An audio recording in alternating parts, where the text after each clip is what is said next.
Good evening. My name is Yechiel Bressler. I am in my first year working for Madraigos Midwest. I serve as a clinician in the Moses and Helen Stern Counseling Center, as well as help organize these programs. And I'm also a teacher for the Steps to Healthy Living curriculum in 2 schools in the area. I'd like to begin my remarks by saying thank you. Thank you for coming out on a Thursday night, time of year where there seems to be another event in the community nightly. We greatly appreciate you making the time and making this a priority. As I don't want to use up too much time from our featured speaker, Rabbi Bensoussan, I'd like to jump right in and give an overview of everything we do at Madraigos. Madraigos' singular goal is to be a one-stop shop to help develop Jewish youth to be emotionally healthy adults. We do this on 3 different levels. The first is by means of prevention. We have an incredible curriculum for boys and girls ranging from grades 5 through 12, addressing a slew of different topics in taking preventative measures, teaching them about substance abuse before it happens, giving them the basic skills of how to create and recognize healthy relationships, managing our emotions, and so much more. I'd like to take this opportunity to thank the Barry and Harriet Ray Family Foundation for making the curriculum a reality. I would also like to thank the principals and teachers of the 12 schools spanning approximately 1,500 students throughout the Chicago area that take part in this amazing initiative and provide us as Madraigos the space to call our own. Finally, I would like to thank Shira Berkowitz, who's constantly overseeing and developing the curriculum, as well as providing us ongoing supervision to make sure that we as the teachers are well equipped to help the students. Personally, I'm privileged to be one of the teachers, and I get to see firsthand how so many students are touched by this curriculum and jump at the opportunity to talk to someone about these real life issues. And tonight marks the first event of our expanding this curriculum and this preventative approach to adults and the community at large. And we thank you for partnering with us to make that a success. In addition to the preventative measures we take, we provide enrichment opportunities. 2 of our most popular programs are the lounge. We have a lounge that is open 1 night a week for boys, and 1 night a week for elementary school girls, and 1 night a week for high school girls. Secondly, we have extremely successful basketball leagues, 1 league for boys and 1 league for girls throughout the winter. One of the exciting new enrichment programs which we have began last year are the annual retreats, which we will be continuing for the next number of years, please God. For those individuals who yet desire that, and that is thank you to the Walder Foundation for making that a possibility. For those individuals that desire increased focus and work, we have our intervention program. On site, we have a number of extremely qualified therapists, both male and female, who work with those individuals who desire increased help and assistance. We provide subsidized therapy and a sliding scale. Our therapists in our counseling center offer 7 different modalities for issues ranging from self-esteem, anxiety, depression, substance abuse, trauma, and so much more. We truly aim to be a one-stop shop for the Jewish future, and your continued involvement and support is greatly appreciated. Before I call upon Rabbi Bensoussan, I would like to say a few more thank yous. First of all, thank you to Rabbi Bensoussan. Despite the weather, despite the changing of schedules and finding the time in the busy schedule of the community to find the right night. So thank you for working and being flexible with us. Thank you to our Executive Director, Rachel Karish, for working tirelessly to make Madraigos possible, to make Madraigos continue to thrive and help the Jewish youth. Thank you as well, of course, to the Board of Directors for all of your work and all of your commitment to support and encourage the work which we do. It is really a tribute to your dedication to the Jewish people that we are able to be so successful. Finally, I would like to thank Larry Engelhardt and his staff at Deja Views for being a sponsor for this event and ensuring that we reach the largest audience possible, both in real time as well as video. The video will be posted on the Madraigos event, on the Madraigos website after the event, for those who were not able to attend or would like to review what is said. One just technical note, you may have seen when you walked in, there were note cards and pens on the table outside. We will be collecting in the middle of the speech the cards for any anonymous questions which you may want to direct towards Rabbi Bensoussan. Tonight, we have the opportunity and privilege of hearing Rabbi Yossi Bensoussan. Rabbi Bensoussan has been working with teenagers from all walks of life and backgrounds for over 15 years. Rabbi Bensoussan is a certified alcohol and substance abuse counselor, as well as a rabbi having received smicha from Rabbi Yitzchak Berkowitz in Yerushalayim. He ran the Yesod program of Or Sameach in Yerushalayim, a program for teens at risk.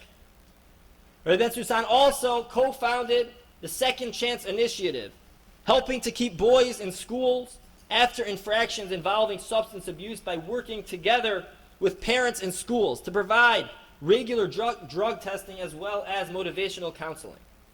Rabbi Bensoussan currently is Mashgiach Ruchani at Yeshiva High School of Cleveland and also has a private practice in which he works with teens and parents for those struggling teens with addiction and other such diseases. Rabbi Bensoussan lectures all over the United States and Israel on an array of topics, including addiction awareness, raising children, and crisis management. For those interested, Rabbi Bensoussan has also recently begun an important and interesting column in the Mishpacha magazine called Risk Factor, where he outlines some of his incredible stories and experience insights. It is truly a privilege to now call upon Rabbi Bensoussan.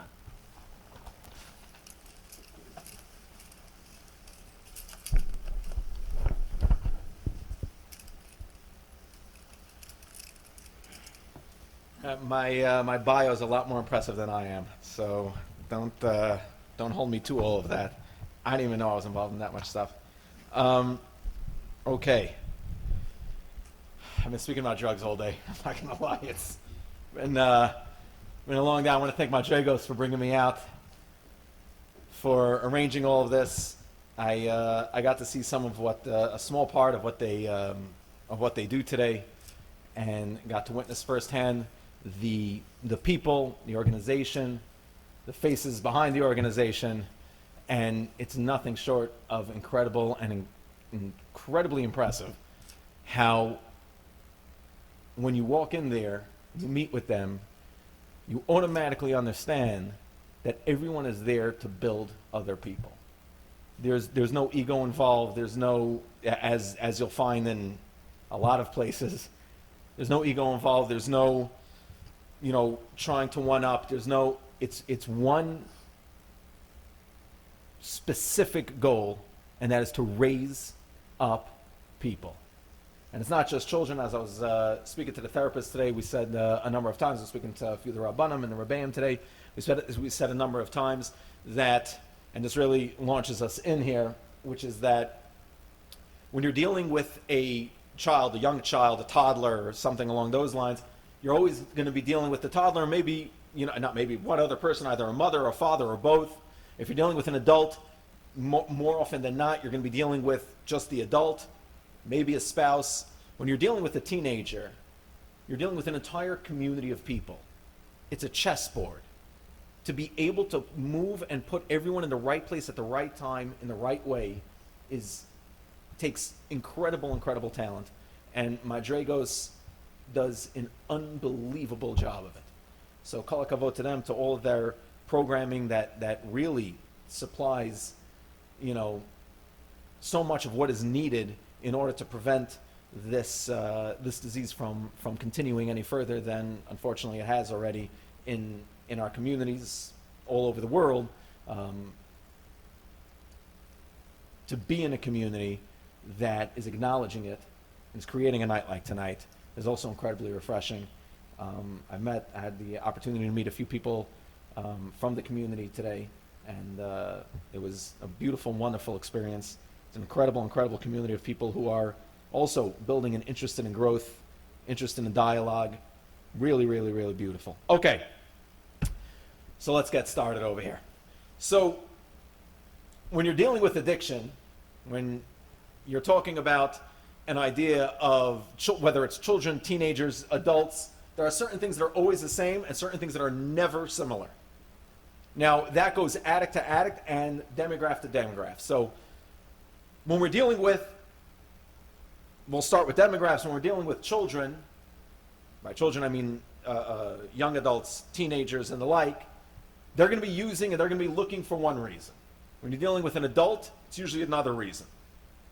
The common theme among all of this, although everyone has a different reason to start using, and just because certain people's using is substances, does not mean that there aren't other behaviors and other things that we can necessarily chalk up to say that's also an addiction. Addiction is a term that gets overused way too often. So I'm not going to go through tonight, it's beyond our scope, of what addiction is and isn't. Mostly because it's unhelpful. The reason being that most addicts would love to have a definition of addiction so that they can use that to say, well, you see this point, that doesn't fit me, that's not me. Nothing in addictions are an exact science. There is no cure that has been known to work all the time, or at least most of the time. As was said a few times today, the best of rehabs, and they will disagree with me, but this is the fact, the best of rehabs have a 75% relapse rate. There isn't a business on planet Earth that you can have a 75% relapse or failure rate and still stay in business. However, there's a 75% relapse rate. The disease is, some people would like to say, uncurable. Our main measure to rid ourselves of this is preventative. If we can deal in the preventative, that will be our strongest, most accurate way to eradicate this disease. Now, in what I do specifically, I don't know why, but this is just what ended up happening to me, is that I only usually get involved after things have gone south more than a few times. So if somebody has never been to therapy, if somebody has never been to rehab, if somebody has never been to any of these things, except for specific situations, I'm not usually involved. I only come in way towards the desperate measures point, after those things have failed, for lack of a better term. Doing that, I learned a lot. Mostly, you learn what not to do. There's a lot of trial and error in this, and like raising kids, you sort of start to pick up on what went wrong and what not to do. Tonight, we're going to try to focus as much as possible on how to create preventative measures for ourselves, as opposed to trying to heal addicts, which is a whole different speech or class or series or years and years and years of work. So when we're dealing with, we are going to get to speak about, what to do with the current addict, but it's not going to be our main focus. So one thing, myth, rumor, I don't know, misunderstanding about addictions that I would like to dispel is that it really doesn't matter what the addiction is. The substance doesn't matter. Now what that means is, it's not to say that certain substances aren't worse than others. Of course they are. But that you're just getting into semantics of what can kill a person quicker than what maybe he can last a little bit longer on. But an addict is an addict. They were dead the first time they started using. They stopped living life then. And the reason they started and the reason they stopped living life then are the reasons that we're trying to bring ourselves up from, to educate ourselves in, to create awareness with, and build people. That missing factor can be summed up in a lot of different ways.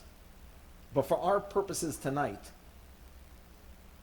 an addict is a very high percentage of the time. Most people who work with addictions will tell you all the time.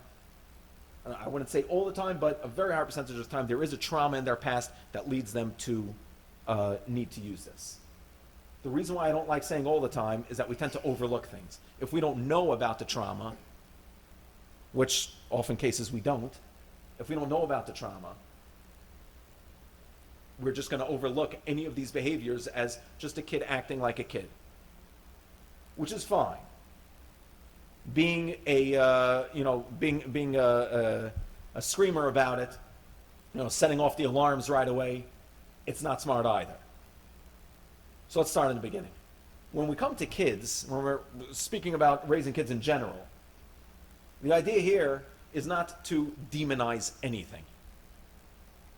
What that means is that when we first come in, I know a lot of times, a lot of the high schools that I speak in, so sometimes they're a little bit uncomfortable because I don't walk in right away and say, if you're using marijuana, you're automatically going to be using heroin. If you're using heroin, you're automatically going to overdose, and then you have a 90% chance of dying. Now, the reason I don't do this is only because when we walk in and we start yelling right away about that you're definitely going to die and all these horrible things are going to happen, kids stop listening. When they stop listening, we just lost. Whether or not they will use, I don't know. But we're not going to be the ones that they're going to talk to about it. And that is key right now. Opening up dialogue for children is the key to creating them, to giving them the tools to fight through. It is the most important thing I'm going to say tonight. Opening up dialogue with kids is the most important thing that we can do in order to have preventative measures to make sure that I'm going to refer to all of them as he for whatever reason, but he will not use drugs later. We can't shelter them. We can't keep them protected all the time. If we try, it only takes one time. If we try to stay on top of them, make sure that we know everything that they're doing, everywhere that they're going, and we're looking at their phones, and we're doing this, and we're doing that, that's fine. But all he needs is one slight loophole. All he needs is one time that you're not watching. And if you've been doing that to him the entire time, the odds are he's going to find that time because he's very much looking for it. And when he finds it, that's where the problems start. So we need to restart before this and be able to create honest and open dialogue. What that means is we speak to our children about what's out there.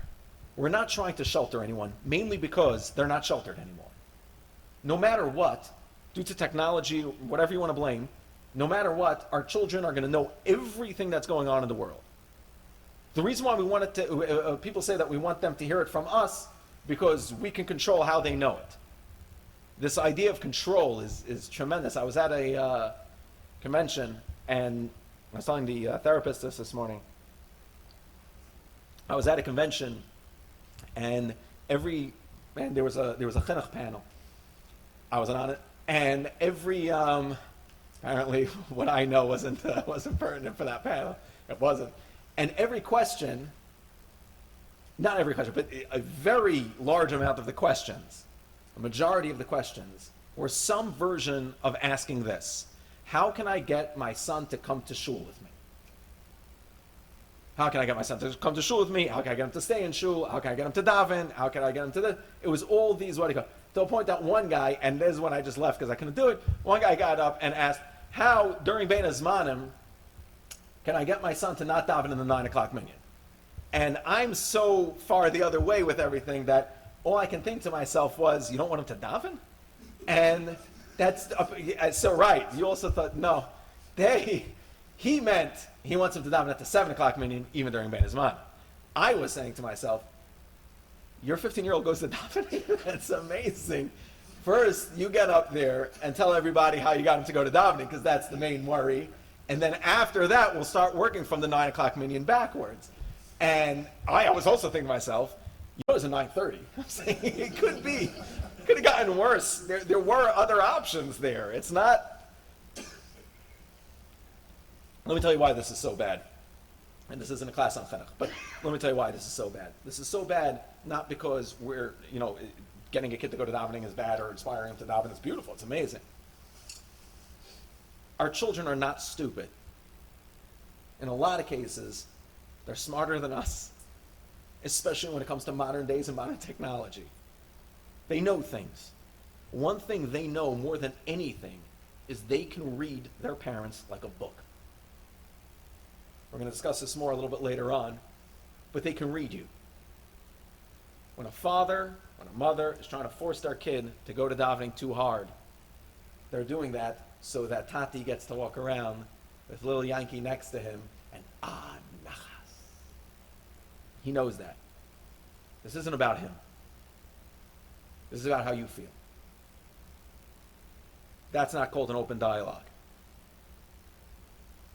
If that's how, and there's a phenomenon in the world right now of people who, a few I'm working with, that you will never know are completely from. One of them is in Kyle, from guy, in Kyle. Others that are working from people that are not Shomer Shabbos. They just stopped. So why not just go off the derech? It's a hassle. It is. We've gotten that lazy. We stopped going off the derech. That's the problem. We've gotten so lazy. We just, you know what? I don't need all that noise. I don't. You know how much private time I can possibly have? I can do whatever I want. I can do whatever I want. I tell my Talmidim all the time. We're one of the greatest generations of Jews in the world. The reason being, 60, 70 years ago, a Jew couldn't be a non-Jew. He didn't sound like a non-Jew, he didn't talk like a non-Jew, he didn't look like a non-Jew. Non-Jews wouldn't just accept him. They had standards. They wouldn't just take anyone. You couldn't get into their clubs, you couldn't get into their bars, you couldn't get into their anything. Nowadays, no one cares. You read a Sadaris of the guy, that's the problem. Nowadays, no one cares. No one cares. Any kid right now can choose to just leave. There are organizations that are out there to help him do it. To just walk away, and they'll set him up with everything he needs to be non-from. Everything he needs to go off the derech. Provide him with counseling for it, support. What are we doing to battle on the other side over here? The whole world is trying to get our kids addicted to everything. Everything.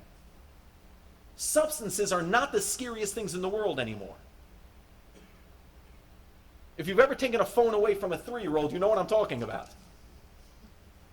There isn't a lollipop or cake in the world you could take away from him that will make him act like that. He breaks a chair in half and starts shivving you with it. It's like prison rules. It's unbelievable. They'll lose their minds. The whole world is trying to get our children addicted to things. If we don't have a game plan in place to actively fight it, and that's what it has to be, an active fight, we lose. We're going to lose them. You're right, it might not be to heroin. It might not be. But it's going to be to something. And the scariest part today is you'll never know. Because he'll stay on the up and up. He'll still wear a hat and jacket. He'll still wear a white shirt. He'll still dress the part, talk the talk, walk the walk. It's so much easier just to do that and then do whatever he wants when he's alone. Than to go through the hassle of, having to, have his parents call his Rebbe, have, that older guy take him out for pizza, try to talk him into coming back. That whole thing, it's a hassle. Where did they learn this from? It's from the way that we've been acting till now. Which is that if you dress the part, we won't bother you. The odds are that if we have a neighbor that dresses the part, and even if we know that they're not really that from, but they dress the part, we'll probably allow our kids to go over there a lot more often than to our neighbor that's not as religious as we are. But that is from, by the way, that is Shomer Shabbos. We've lost a certain path a certain identity. And our kids know this. And that's our problem. These kids are looking for things because they don't feel anything. A human being, the mind, the heart, we have to feel things. We need to be able to feel a sense of belonging. We need to be able to feel a sense of acceptance. When everything around us is not acceptance, when everything around us is about what we're doing wrong, when everything around us is about how we fell short, all they're going to do is look for a way to fit into something. And the streets, drugs, all these things, they don't discriminate. They'll accept everybody. Whoever wants to use can use. No one cares. They'll take them in. And then people will say, I can't believe it. He's choosing the streets. He's choosing drugs over his family. The miracle would be if he chose his family over the drugs. The drugs became his family. They started providing him with something that he didn't have before. So there's a few key elements over here that we need to understand. Number one, and I tell this to any family that I work with. Number one, and the first thing, you need to abandon the truth. What that means is that if you have, if you're sitting and you're talking to a family of, two parents and a child and a teenager, you're going to have 6 versions of the truth, depending on the day. The only one that really matters in that situation is the kid's truth. It doesn't have to be the truth. It just has to be what they perceive as the truth. We all feel love in different ways. There's a book called, you don't have to read it, called the 7 Love Languages, rather. And 5 love languages, 5 love languages. 7 habits of highly effective people. There's a lot happening. I apologize. I'm preparing 3 different speeches right now. 5 love languages. It doesn't matter. I'll tell you why. You could get the number wrong. Because in every single one of these books, the 5 and the 7 habits, you're one of these 5, but you can also be a combination of them. That's no more. That's not 5 anymore. I'm not a mathematician, but that's a lot more than 5 now if I can combine all of these to be different numbers. So it's anything divisible by 5, basically. So in the 5 love languages, we learn, again, I guess it's a great book, but it's not, it's the concept I'm going after over here, which is that people feel love in different ways. We need to be in tune to the way our children feel love. One unanimous thing, kids never feel love by what we say. They don't speak the same language as us. So we can never tell them that we love them. Tell it to them all day. It's beautiful.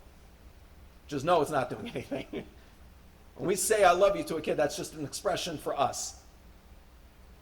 Showing them love in their own way, that's the important thing. I was sitting in a meeting with the kid who was in a very, very, very bad place. And his parents were not being supportive of him doing anything, really.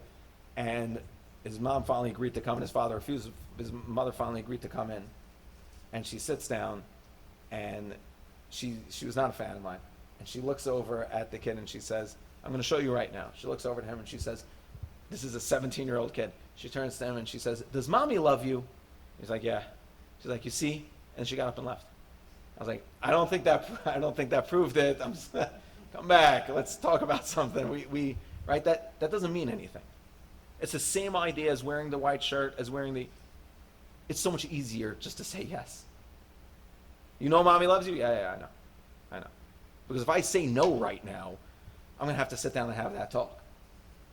As we said when we were talking to the therapist this morning, when your mom, if you can put yourself as a teenager for a minute, your mom comes over to you, your dad comes over to you and says, come, let's go out to eat. You're like, oh, no.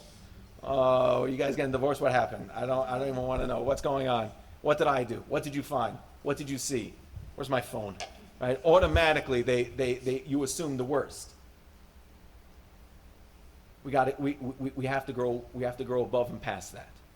So the first thing we need to do is we need to understand how our children feel love. In what way do they feel this? This is the only way to counteract this. The reason being is that when a child, when anyone, it can be an adult as well, I was speaking somewhere, and it wasn't nice. It was years ago. I wouldn't do it now, but I was speaking somewhere about a similar topic, and a woman got up and she said,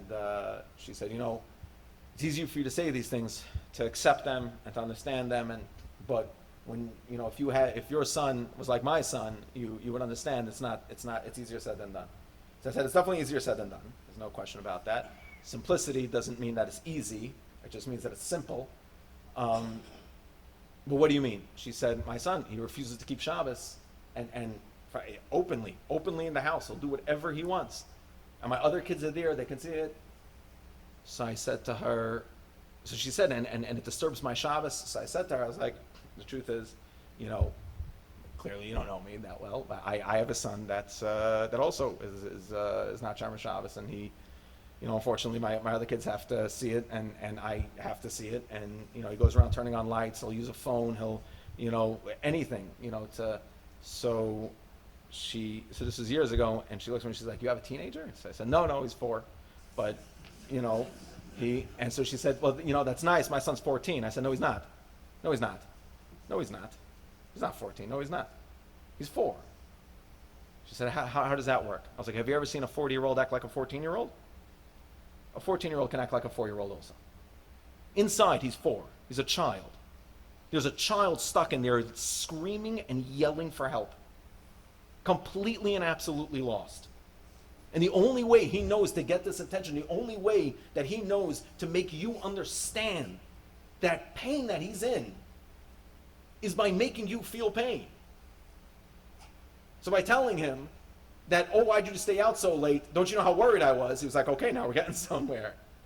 I'm worried too. I have no idea if I'm ever going to feel happy again. I have no idea if I'm going to be successful. I have no idea anything. He's a lost child standing on a street corner crying for his mommy. And his mommy says, I was at home. Why didn't you just come home? I'm like, well, I couldn't find anything. I didn't know my way. I don't know anything. We have to understand how our children feel love. We have to understand that having a relationship with our kids is key. Now, this is a slippery slope, and it's commonly misunderstood.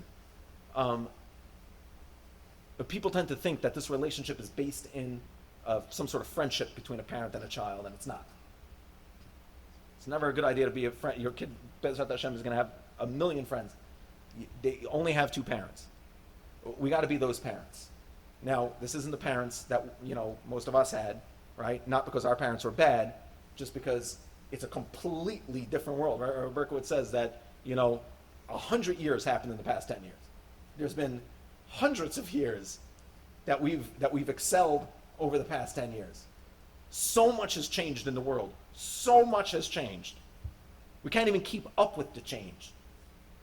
What worked with us, and you'll see it everywhere. You'll see it in Kiruv. You'll see it in Kiruv all the time, right? No one's tapping anyone on the shoulder at the kotel anymore. Why? Because no one's going searching anymore. Why? Because you could stay distracted for the rest of your life nowadays. It used to be that somebody would get into their 20s, leave high school, start thinking about life, and say, I need some guidance. I need something. And they would go searching, and they would find, hopefully they would find a kiruv organization. They would find a rabbi. They would talk. Nowadays, people could stay distracted forever. Never have to think about any of that. We're fighting a completely different battle. And I'm not one of those people that like to say that we're losing it. I don't think we are. I think we responded the way Jews respond to things. We created organizations. We created things. We created solutions. But it's the individuals that are going to matter. The individuals that supply these organizations with what they do, that's what matters. Denying the problem, trying to say that it's not such a big deal, don't worry about it, is just making it worse. We have to be able to provide our children with a relationship, a real relationship that matters. The reason being that when they get offered things that they shouldn't have, and they will be offered things that they shouldn't have, 100% of the time. When they are offered, when they are told, when they are whatever, in a situation that they should not be in, they're going to have the tools to fight against it. Whereas if we pretend it doesn't exist, and we just hope against hope that our children will be safe, we're signing their fate, we're sealing their fate for a lot. None of it good. So our first step is to open up dialogue, and open up dialogue for them. Not so that we can tick the box. They told me to have a conversation, check, I had the conversation. He didn't understand a word I said, doesn't matter, I had the conversation, I'm good to go. Now, Baruch Hashem, nowadays this isn't a hidden thing. You have incredible organizations that will give you everything you need to be able to talk to your kids, to be able to express to them exactly what and when and how to express.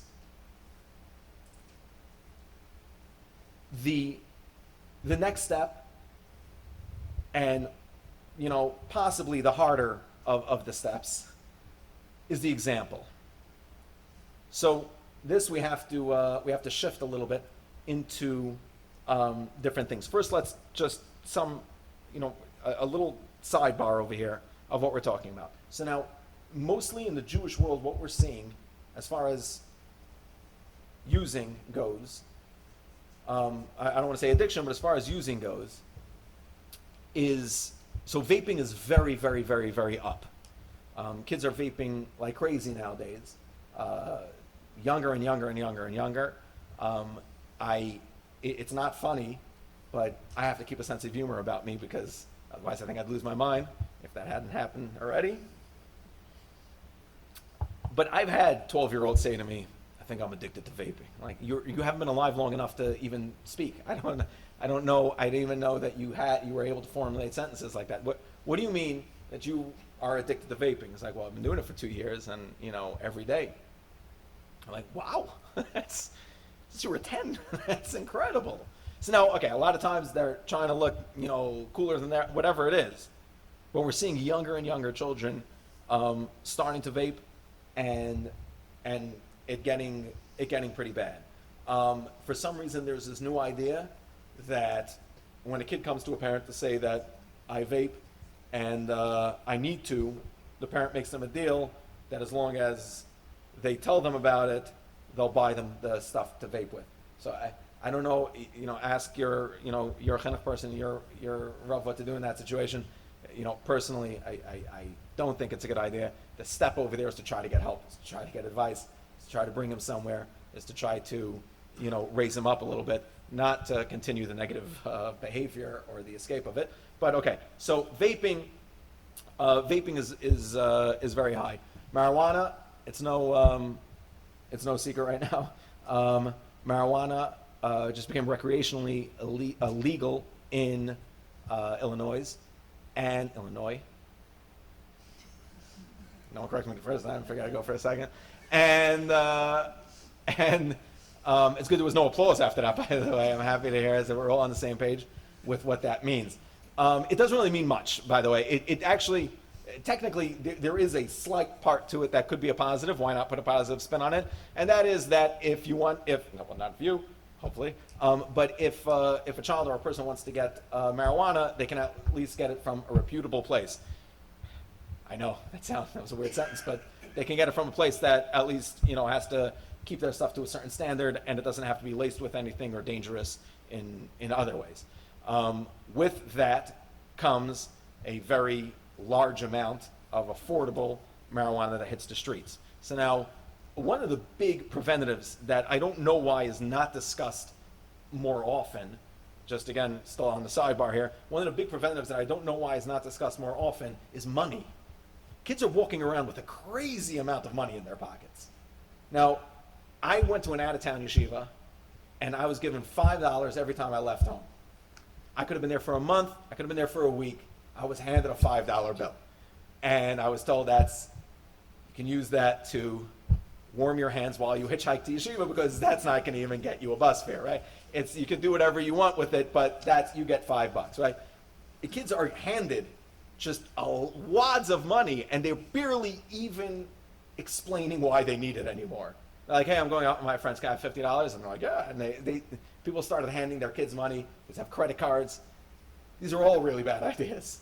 Now, not from a chinuch standpoint, you can ask your chinuch rabbi about that, but just from the standpoint of availability, when a kid can't buy these things, he can't have them. It's fairly that simple. I know a kid who had a problem with phones.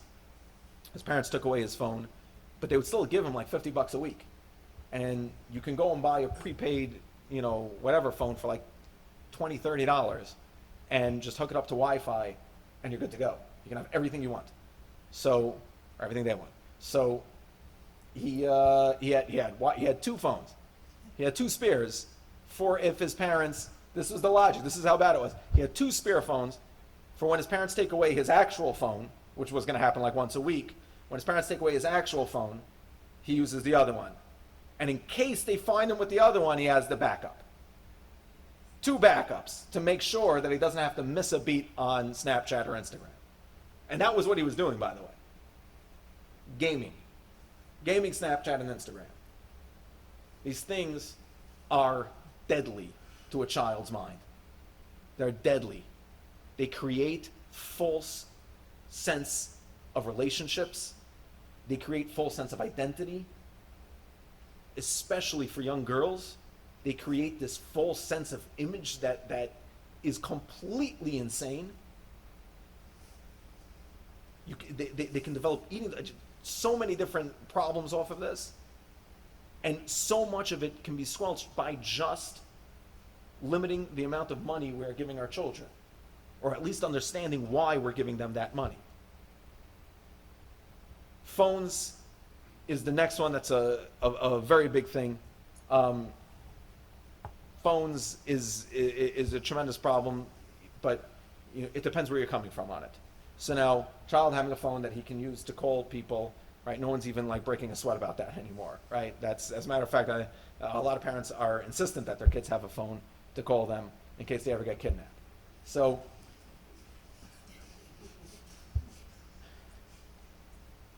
if I was a kidnapper, let's use a hypothetical for a moment. When I was a kid, kidnapping was like a thing that people used to worry about, like quicksand. I don't think people worry about this stuff anymore. I've not heard recently, except for my, we're being recorded, except for people I know that keep WhatsApping me stories about, children being taken every day, all day, in mobile bathrooms and planes and everything. They just keep getting taken somehow.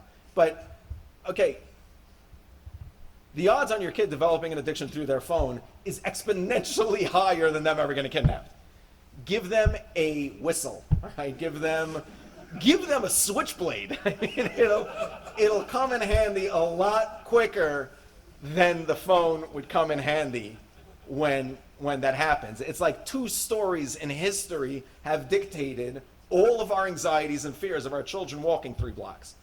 Now, I'm not saying not to be safe. Be safe. Be safe. But, they're also not going to text you it, so you could just get them a regular phone that they're going to call you on. That's fine. If a child has a phone already, it's not so simple to just pull it away. The reason being that we're basically, saying we don't trust you anymore, and not because of anything you did. Well, probably because of something you did, but not because of anything we caught you doing. So, it's not guilty until proven innocent. If the child has already a phone, we can talk about that, at a different time. That's a separate thing. But definitely introducing phones, too early is not smart. It's our behavior, though, and this is really our key. It's our behavior that's going to make the difference. Kids love adults.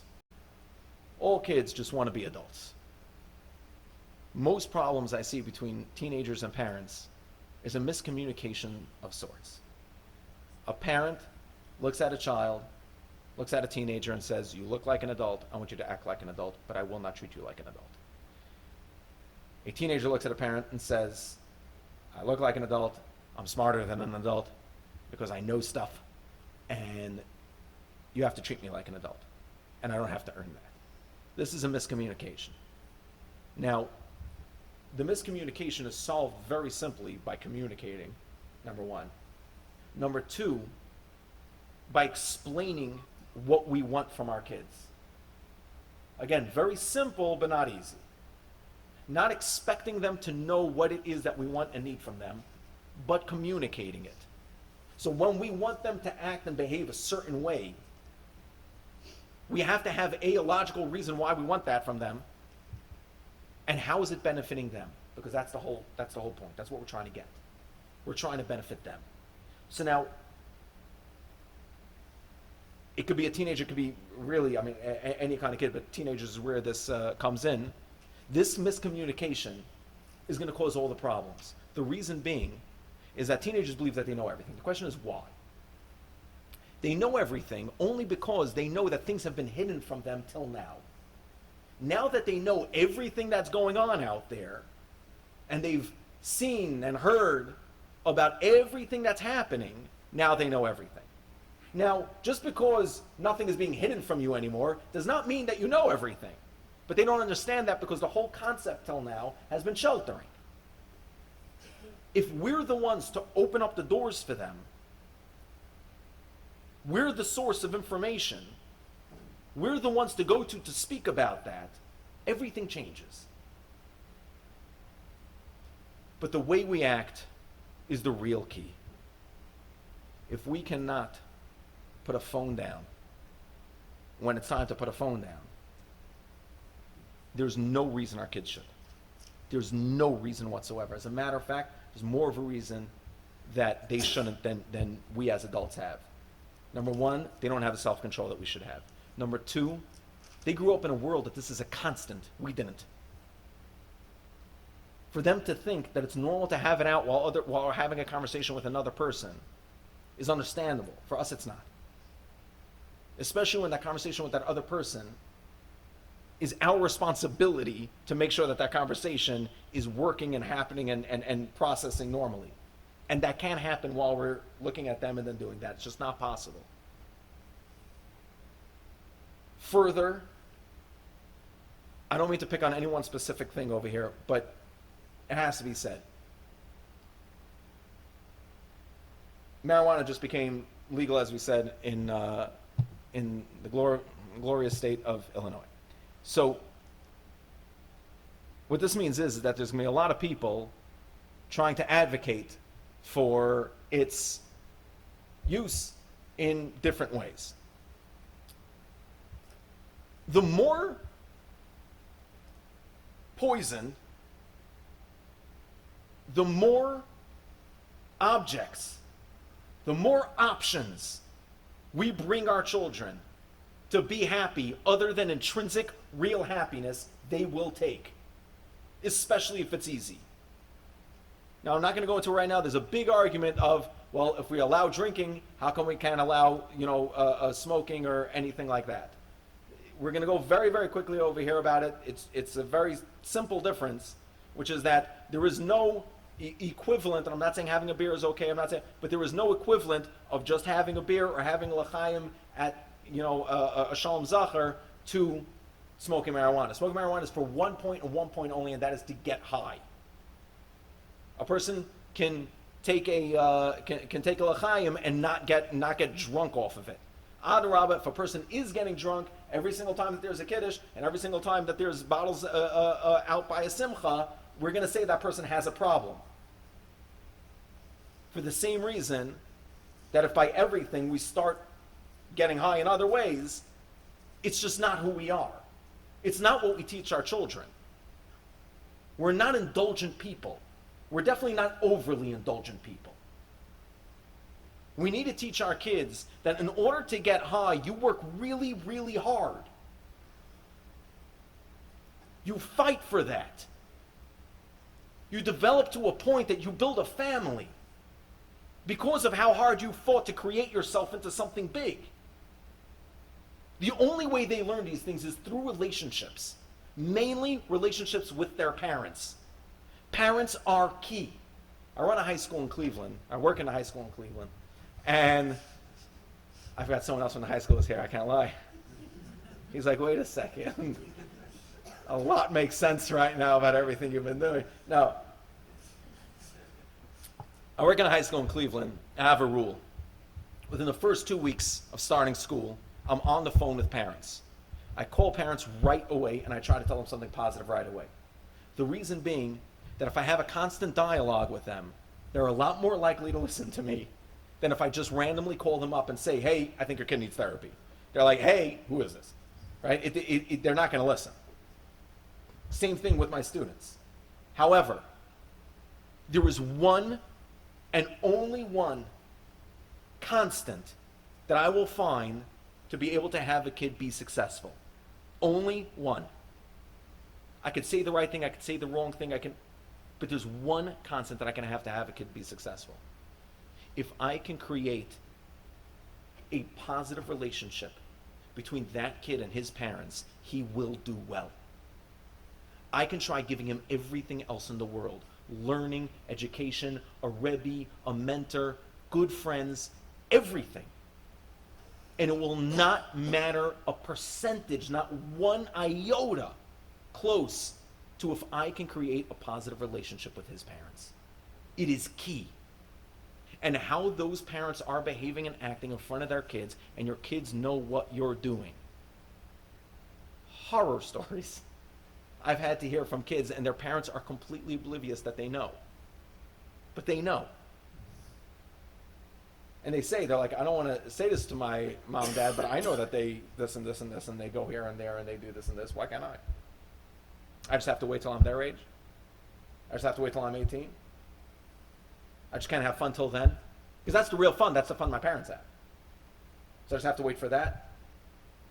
We send messages with every single thing that we do. Every single thing we do, we're sending a message. We have to be very, very careful with the messages that we send. Any questions?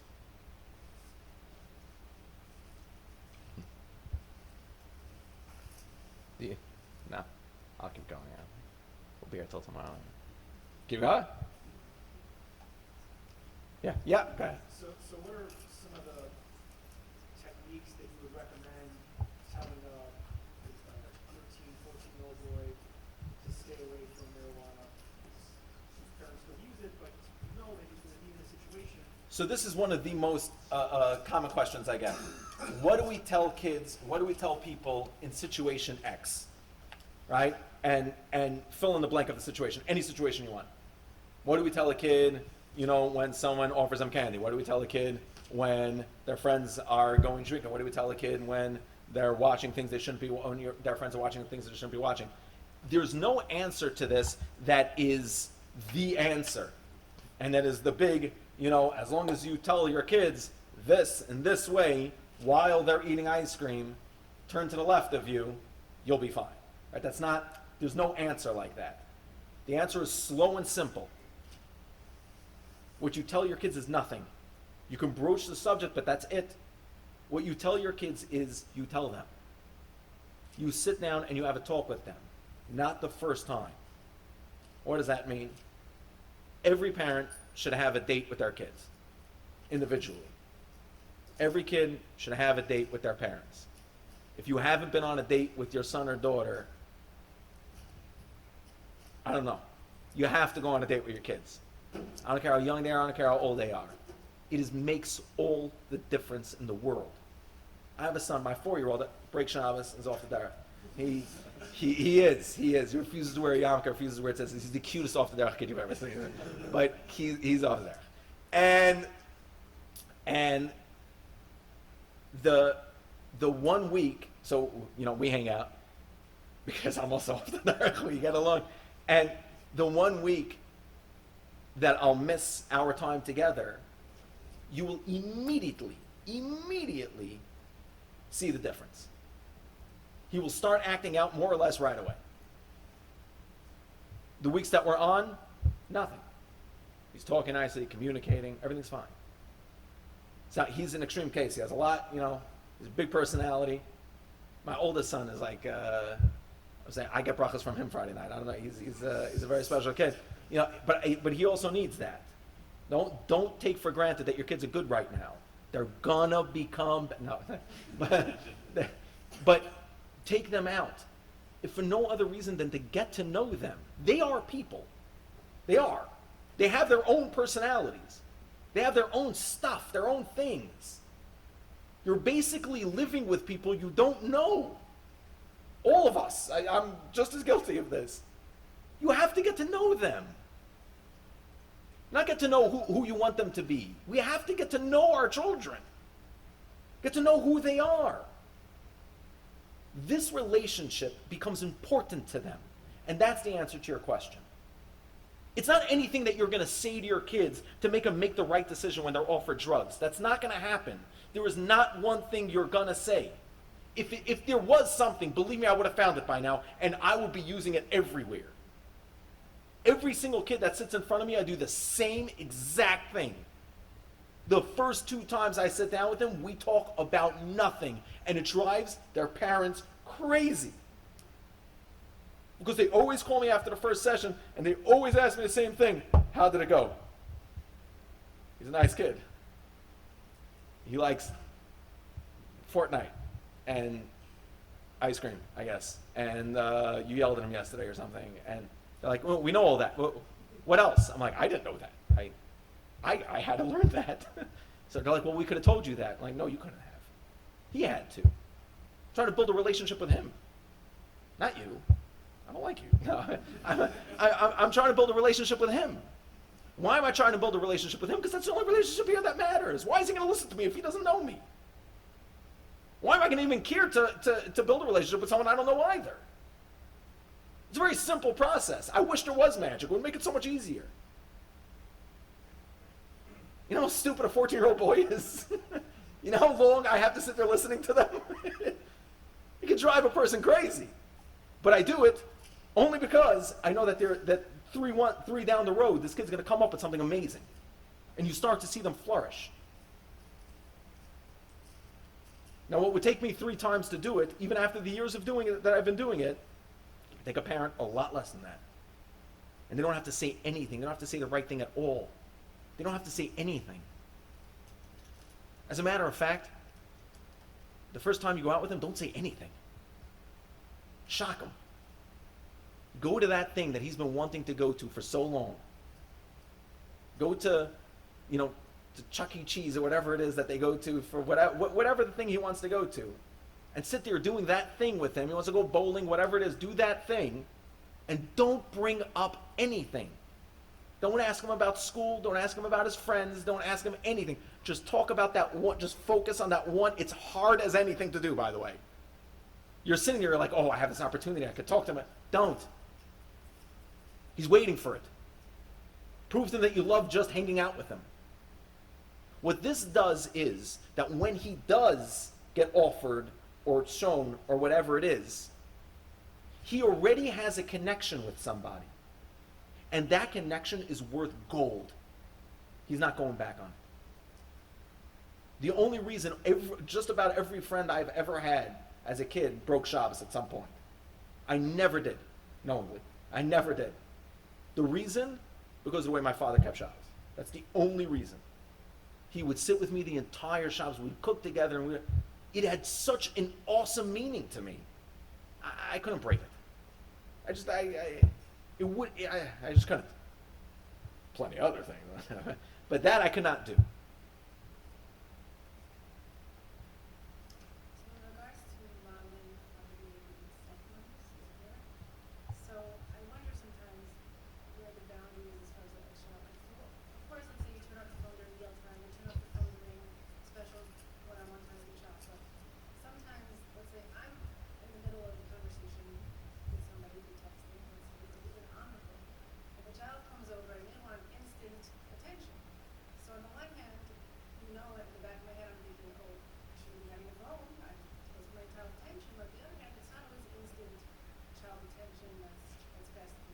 Right.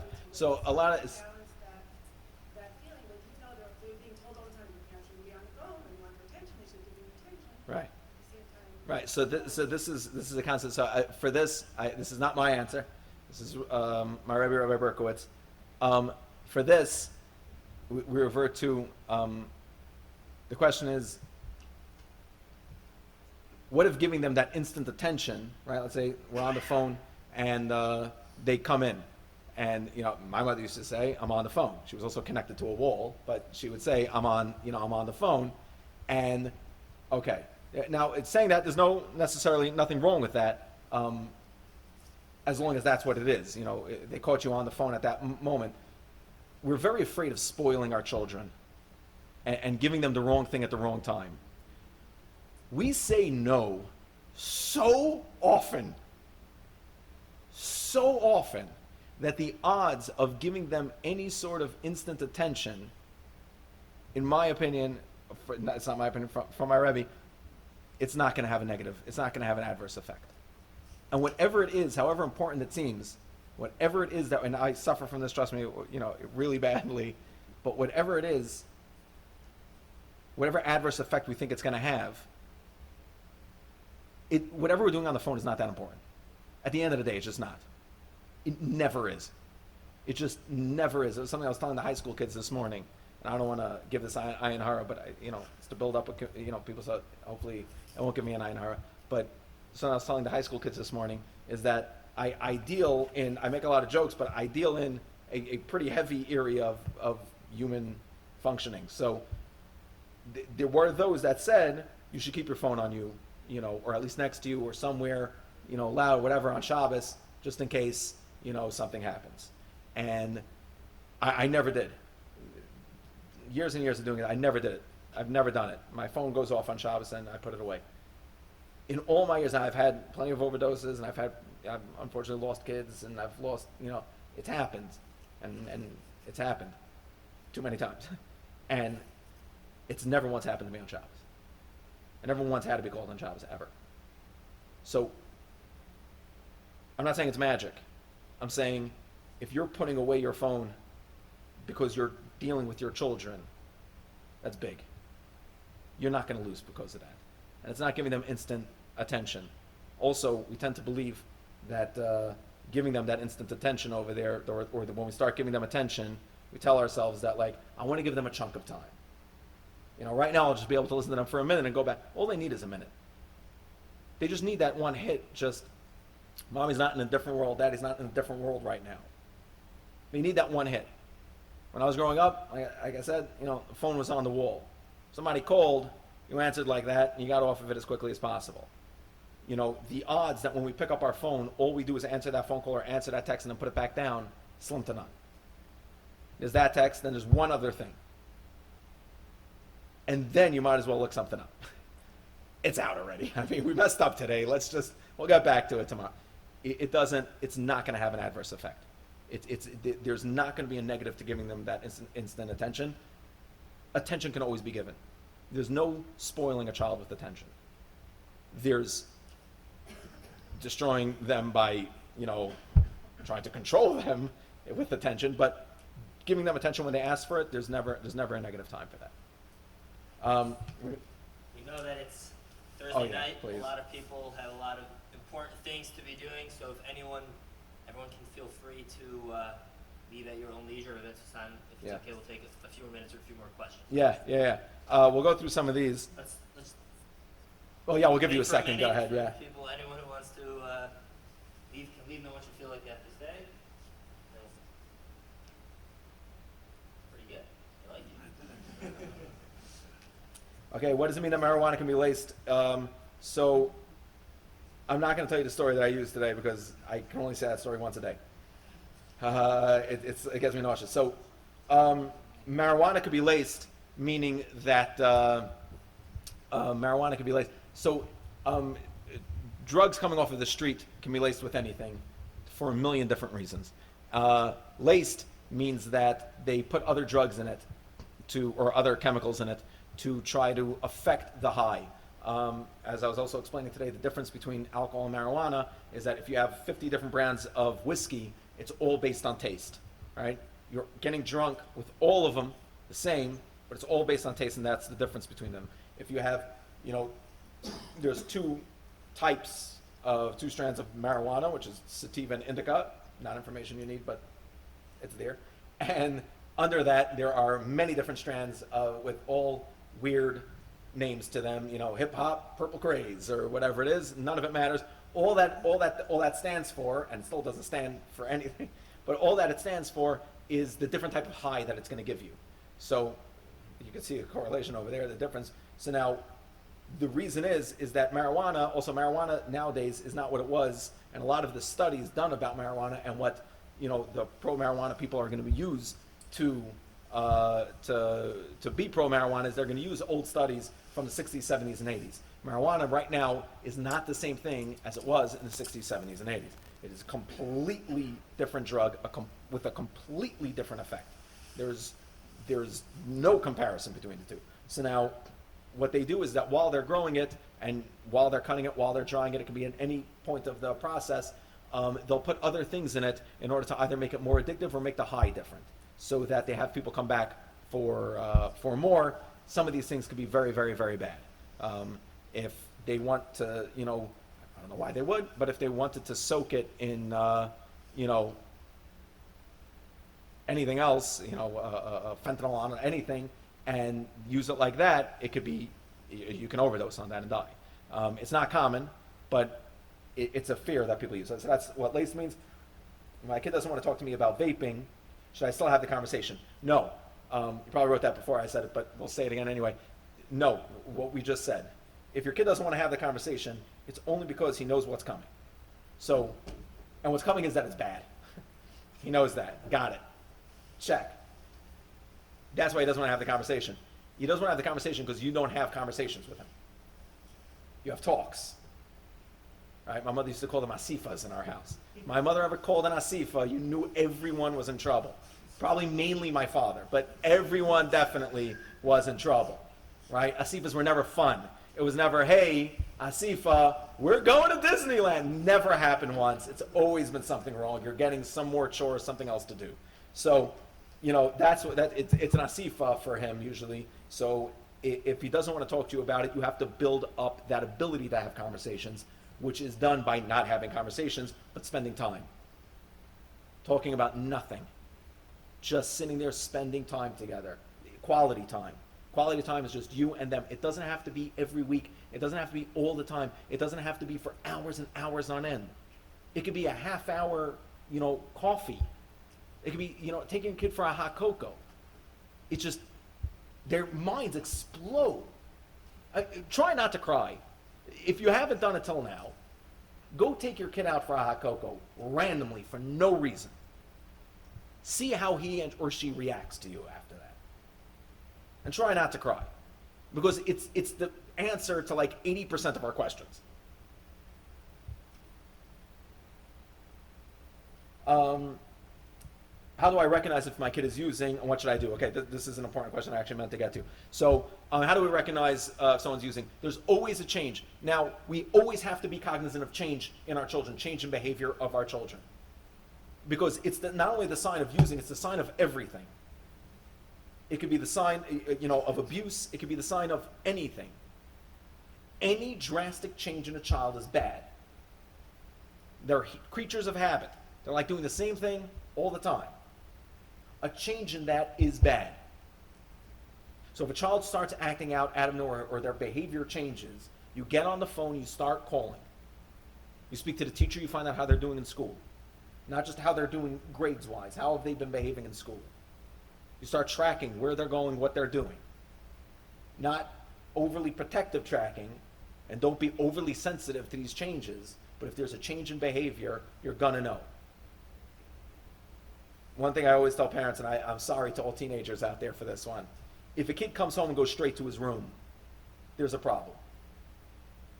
Like 90% of the time. When I say go straight to his room, I mean walks in, and then straight to his room.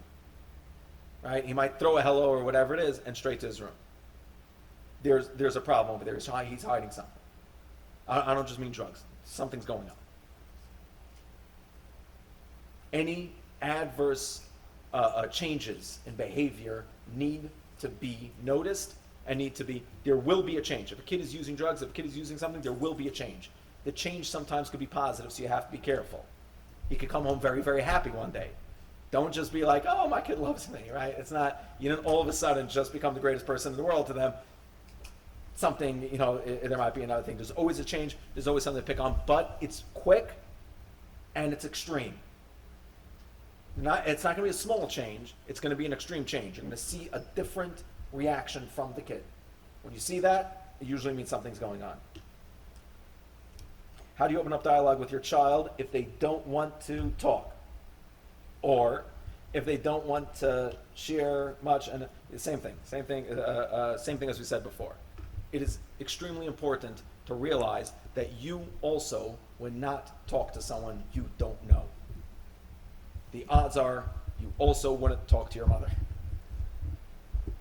I've seen 40-year-olds, we were just talking about this morning, I've seen 40-year-olds, established businessmen, with families, children, go to visit their mother in a nursing home, and the mother says, "You didn't wear a coat?" He's like, "No, Ma, I don't wear a coat today." Like, whoa, what just happened? How do you lose your mind so fast? Why? Right? We have this certain reaction to our parents. That's just how it works.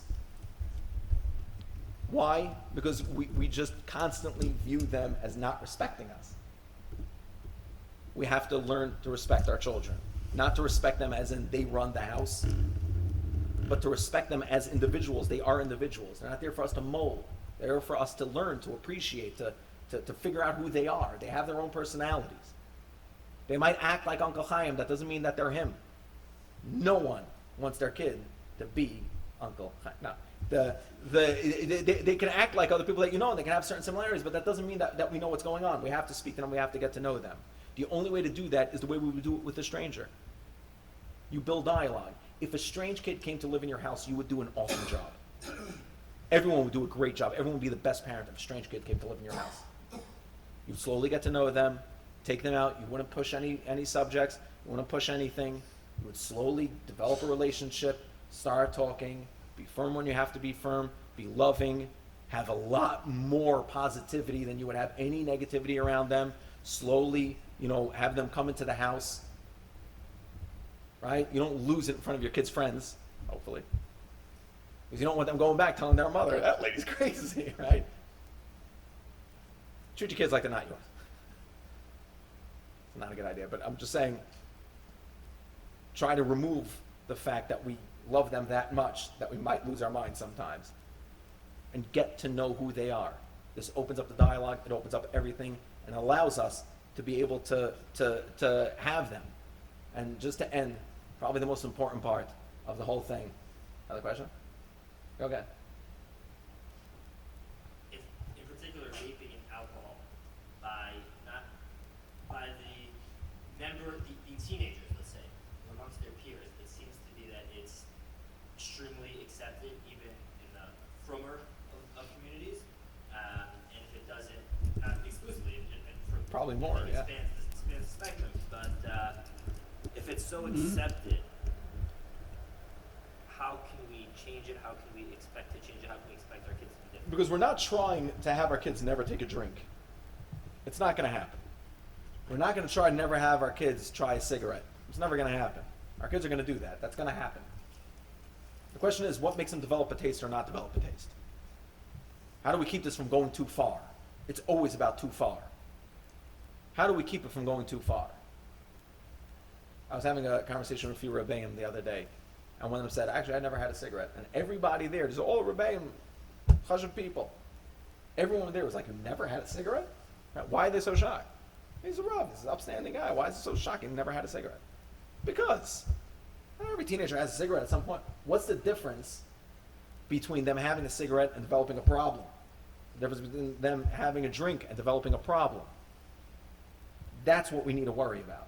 It's not the avoidance of trying to make sure that the kid never has a drink, that they never get exposed to alcohol, they never get exposed. They're going to get exposed. It's going to happen. The more we build them up, the more tolerance they have to not develop issues from it, to not use it as a crutch to make them feel accepted and loved. We use peer pressure a lot as the example that kids fall to peer pressure. They're falling to peer pressure because they want to be accepted. They want to be accepted because there's somewhere that they should be accepted that they're not getting accepted. And that's usually at the home. Now it's not the parents are doing this on purpose. It's that we don't realize that they're not feeling accepted. But if your kid is doing these things, is shutting you out, is not talking to you, doesn't want to broach subjects, doesn't want to it's because he doesn't feel accepted if he does. He doesn't feel comfortable to bring these things up. We have to get them to a place that they feel comfortable. Negating everything, saying everything is bad, you can't have this, you can't do this, never works. It has never worked.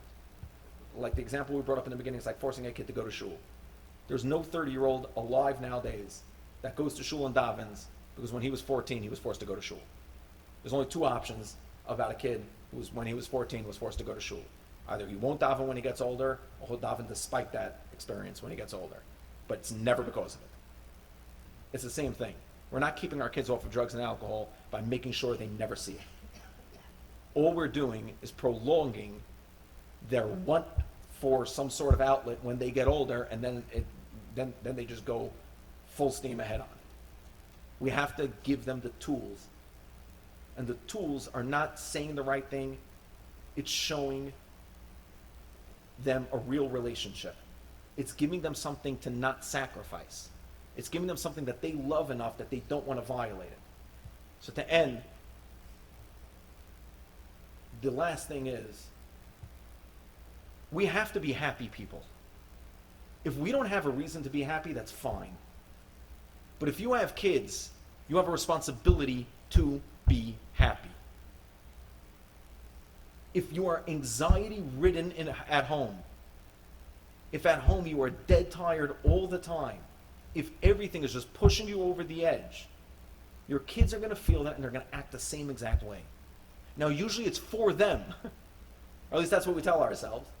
And it's them I'm worried about. It's them we have to be calm. Rabbi Berkowitz always says, no matter what the situation, it's better to be calm. You're not always going to say the right thing. You're not always going to do the right thing. It's impossible. You're going to say things, your kids are going to say, I hate you. It's going to happen. What makes success from failure is when we have happy homes. When 80% of our interactions at home are happy. Are besimcha.